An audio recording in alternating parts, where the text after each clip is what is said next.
graphics mode.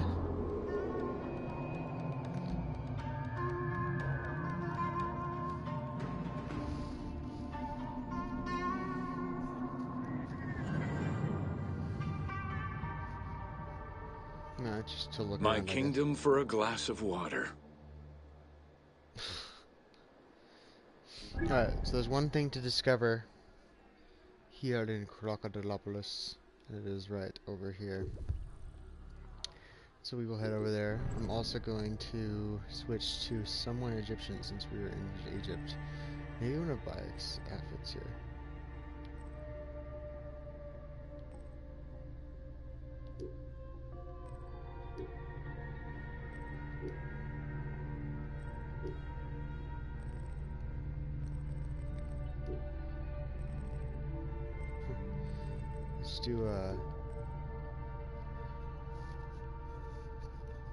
Let's do this.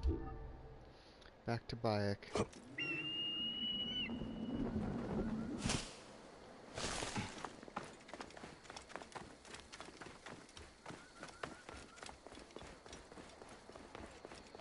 I love Krokodilopolis. It's my favorite area of this game. All the little statues of Sobek. Is it not clear that Sobek himself favors Krokodilopolis? Even Greece has come to our city to enjoy his protection. Let us honor the god with offerings freely and generously given. The Greeks have joined us in worship of Serapis. Now they have joined us as citizens of Krokodilopolis. Hand in hand, we are building a prosperous future. Greek and Egyptian, together, united, prosperity for all. The new Greek quarter is not just a handsome addition to our city. It promises...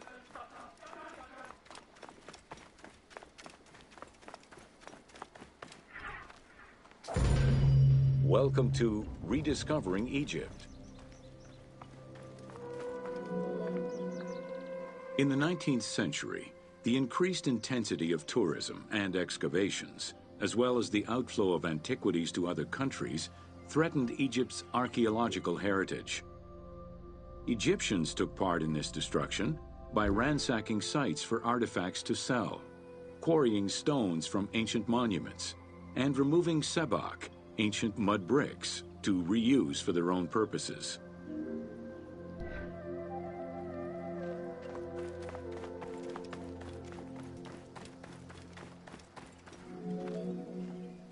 A major step in conserving Egypt's heritage was taken in 1858, when the Viceroy of Egypt created the Antiquities Service.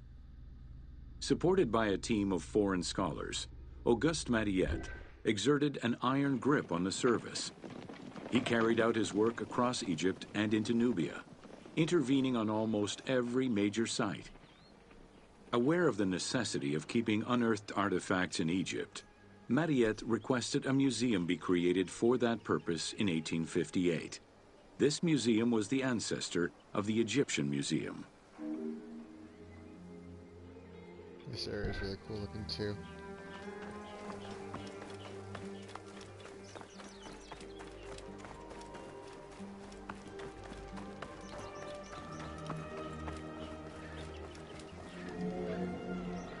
Gaston Maspero, Mariette's successor, expanded and reorganized the Antiquities Service and instigated laws regulating the export of artifacts. French scholars ran the service until it passed into Egyptian hands in the 1950s. As of the mid-19th century, Egyptology was fast becoming a recognized discipline within both private institutions and learned societies.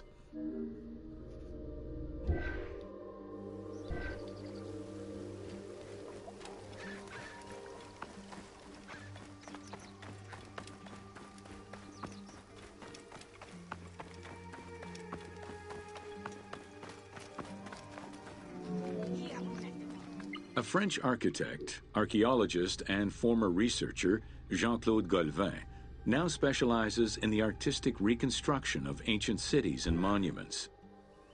To date, he has created more than 800 drawings, which include 3 volumes focusing on the reconstitution of ancient Egypt. His work is exquisitely detailed and can be found in books and museums around the world.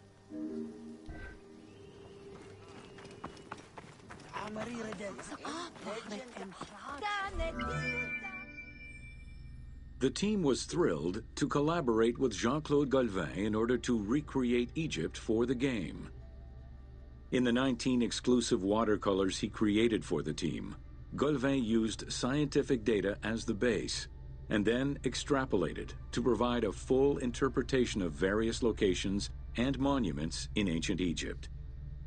Both early sketches and fully rendered images were then used by the team as references while building the world of Assassin's Creed Origins. That is really cool.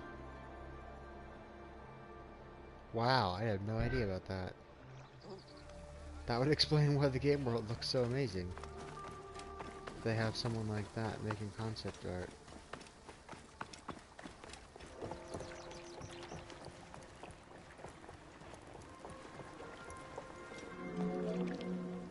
Although ancient Egypt's rich religious culture and its mortuary monuments continue to be investigated, the modern discipline of Egyptology has shifted focus. Rather than single-mindedly retrieving impressive artifacts, Egyptologists today focus instead on increasing the body of knowledge. In the past, excavations took place in the field, and while that is still the case today, much of the work on Egyptology now takes place in libraries and archives.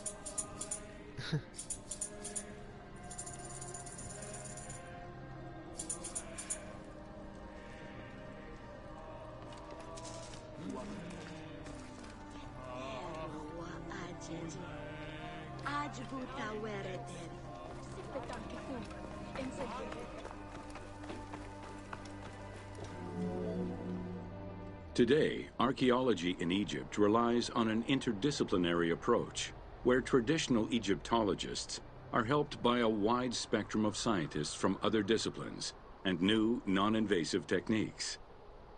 GPS data, satellite imaging, and ground-penetrating radar allow archaeologists to gain a sense of what lies underneath the ground before excavating.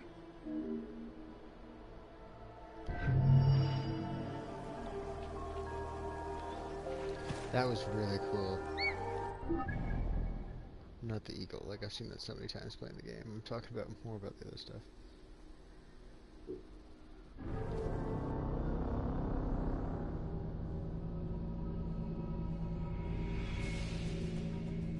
That's not what I was wearing, is it? I was wearing blue. This is it's like green.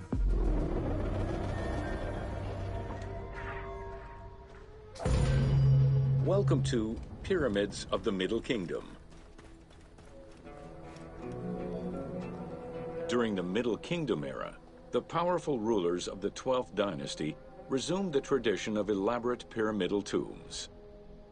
For example, Amenemhat I built a funerary complex in Lisht, and Senusret II selected the Elahun site in the Faiyum. Amenemhat II and Sesostris III, however, cast their favor towards Dashur. Amenemhat III built a pyramid there as well before moving to Hawara in the Faiyum.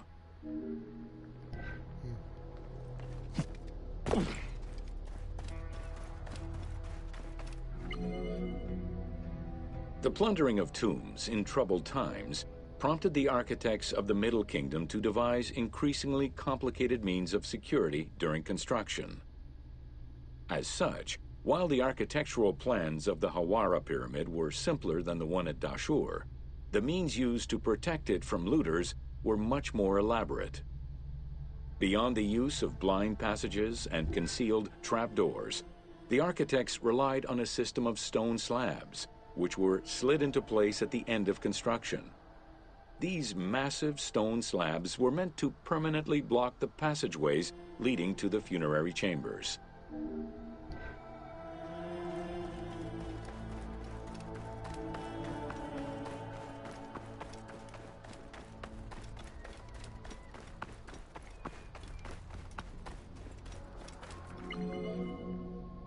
The kings of the 13th dynasty began building their pyramids at Masguna, south of Dashur, then moved on to Faiyum and Abydos.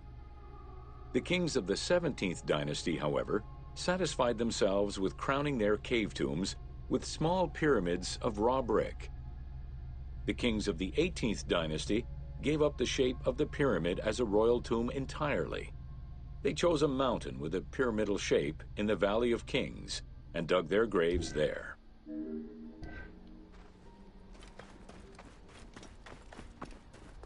Which makes sense, but it's definitely less interesting to look at from an exterior point of view. They're still beautiful on the inside.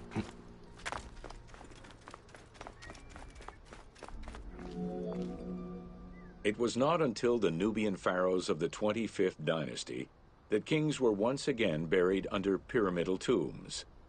In fact, today, the area of ancient Nubia, modern Sudan, contains a record number of 220 known pyramids to Egypt's 138. Despite their slow decline in use and quality, pyramids continued to fascinate all and sundry up to the Roman era. They remain to this day a symbol of the religious dedication of the pharaohs and the grandeur of ancient Egypt.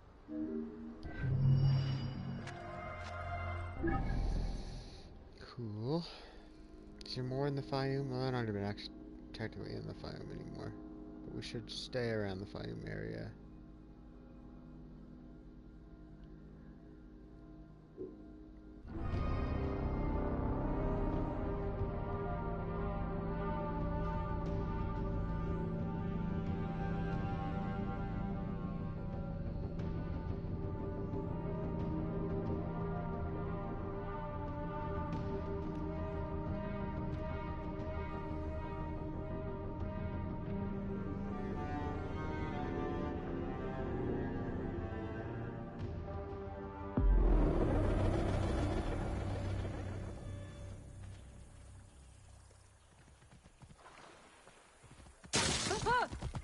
What the heck? My controller vibrates and then all of a sudden, horse. That's interesting. Welcome to Domesticated Animals of Ancient Egypt. Agriculture and domesticated livestock were introduced 6,000 years ago. Archaeologists have found traces of cattle, donkeys, pigs, and dogs. Dromedary are thought to have been introduced during the Persian invasion.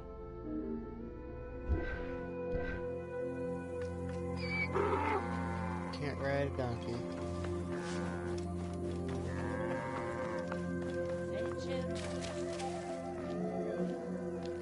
Pets were deeply cherished in ancient Egypt. Many illustrations of children often include a pet in the depiction. Speaking of dromedary, from the first bit back there, is there one we could ride around on? Look at that dog. That is interesting.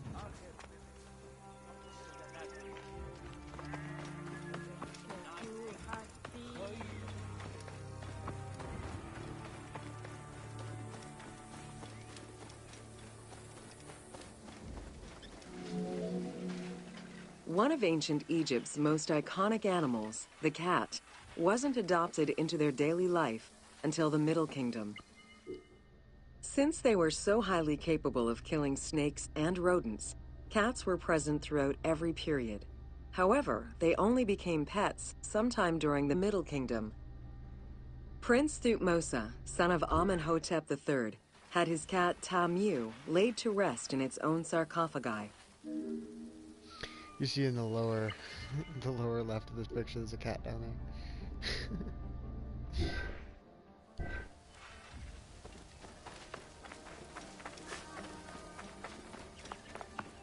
يحناش خراك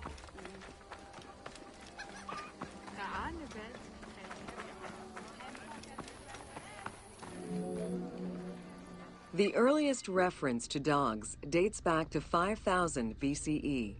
They were popular pets as they helped hunters and protected herds. They were closely linked to Anubis, the jackal-headed god. Baboons, monkeys, and even falcons were tamed as pets. Each was mummified and buried with as much ceremony as any family member.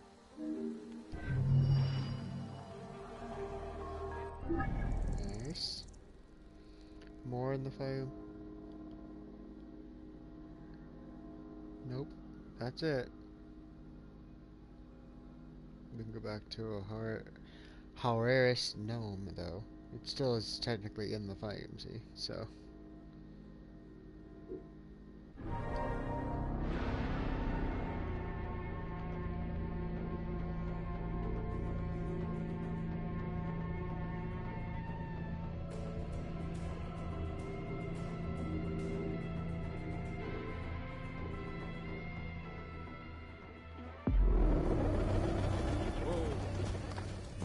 Let's switch up again a little bit. Maybe let's just put up back in a different outfit. Okay, that'll work. It's not the heat that gets you. Well, it might, if the miles and miles of endless barren desert without water don't first. Welcome to the Faiyum.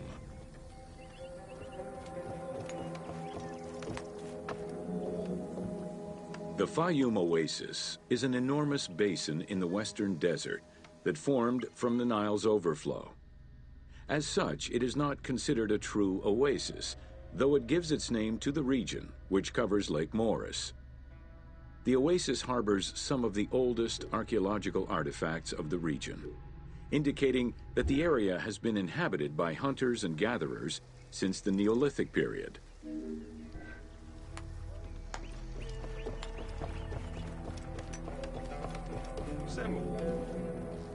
The Faiyum Oasis drains into Lake Moeris, which was a large freshwater lake, but at some time became a saltwater lake. In the 12th dynasty, ancient Egyptians redirected the water flow with a dam and dug a supply canal using the lake as their reservoir. Irrigation enabled them to continue growing crops of figs, grapes, and olives year-round. So in the upper left up there is where Alexandria was. We saw this same picture before, but now you can see down below in the highlighted section is the Faiyum.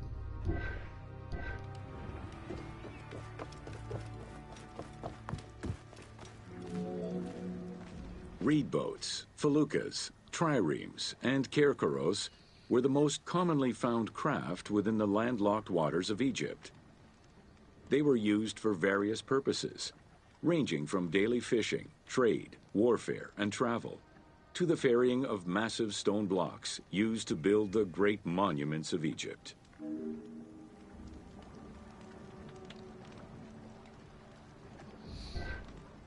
Oh.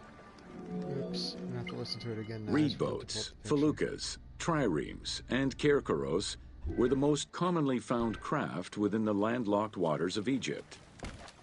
They were used for various purposes, ranging from daily fishing, trade, warfare, and travel, to the ferrying of massive stone blocks used to build the great monuments of Egypt.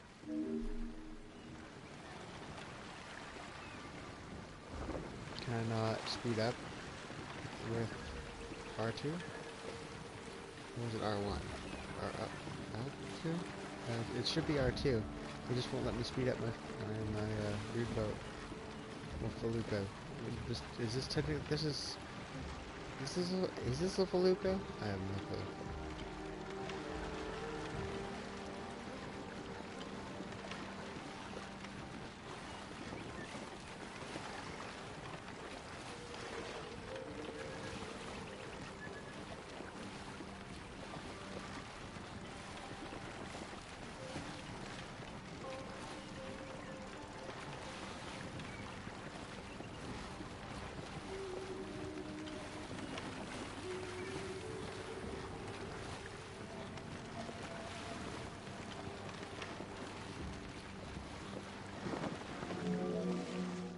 The most impressive pyramids of ancient Egypt date from the Old Kingdom, and can be found on the sites of Giza, Saqqara, and Dashur.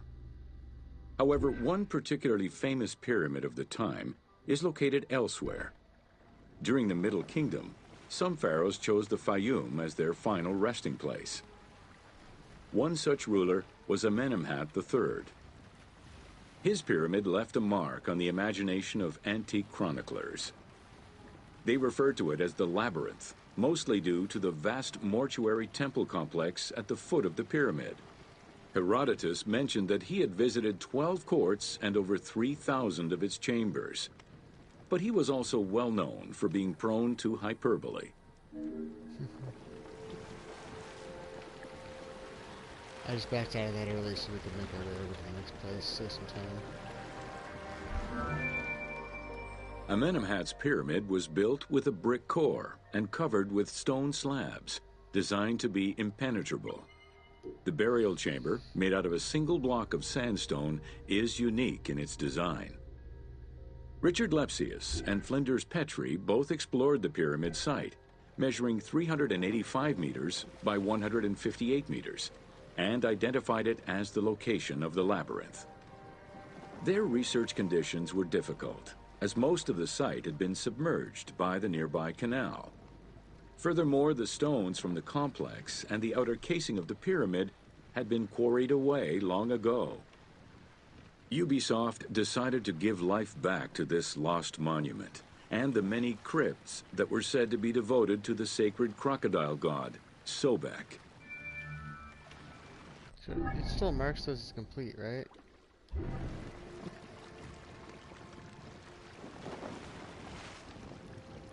I feel like I need to check just to make sure.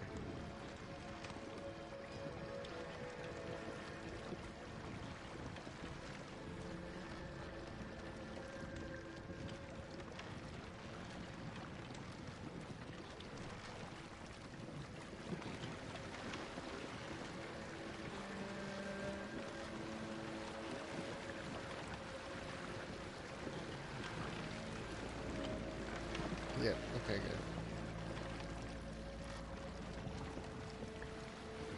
Sorry about that. I want to save time, I just don't want to miss out on something and have to come back and do it again.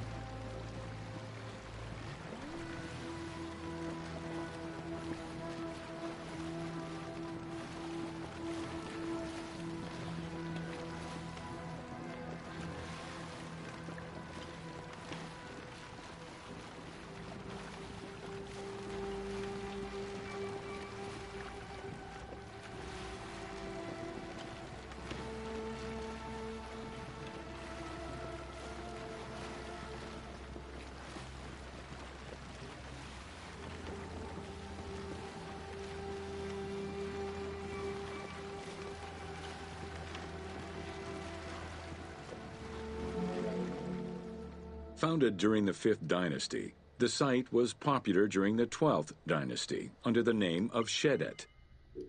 During the Ptolemaic era, the metropolis was named Krokodilopolis by the Greeks, in honor of the crocodile god Sobek. During the Greco-Roman era, the Cleruks, soldiers of the Ptolemies, settled there after their military service and expanded the irrigation systems. Irrigation and water distribution tripled the arable land and turned the city into a lush and rich area. 27,000 inhabitants lived in its precinct at its height. The city's location was strategic in controlling the many small waterways connecting to the main canal, and thus the Nile.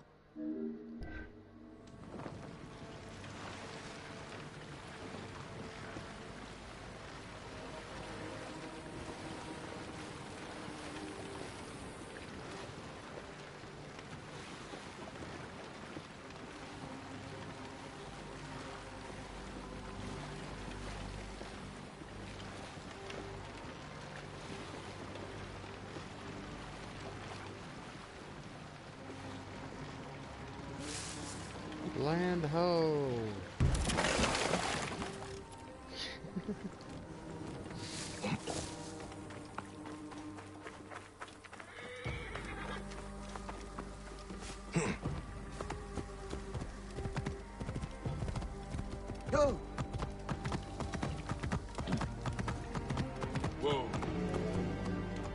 The region's main cult was that of Sobek of Shedet, a divinity associated with water and fertility, both very important to an area that depended on irrigation. Many local villages had the title Town of Sobek added to their official designations. During festivals, ancient Egyptians recited hymns to Sobek, asking for his divine intervention. Greek settlers, and later Romans, would help the Temple of Sobek's economy to flourish by adopting the local embalming mortuary rites. Their sarcophagi were beautifully painted and adorned with amazingly realistic portraits.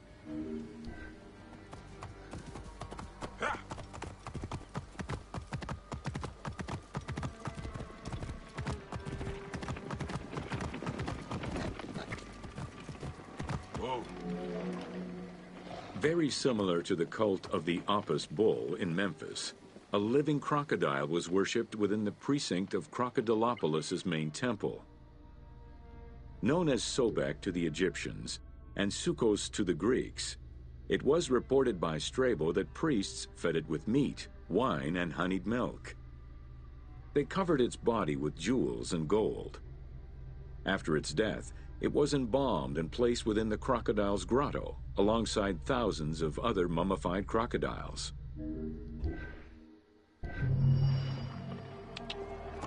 Cool.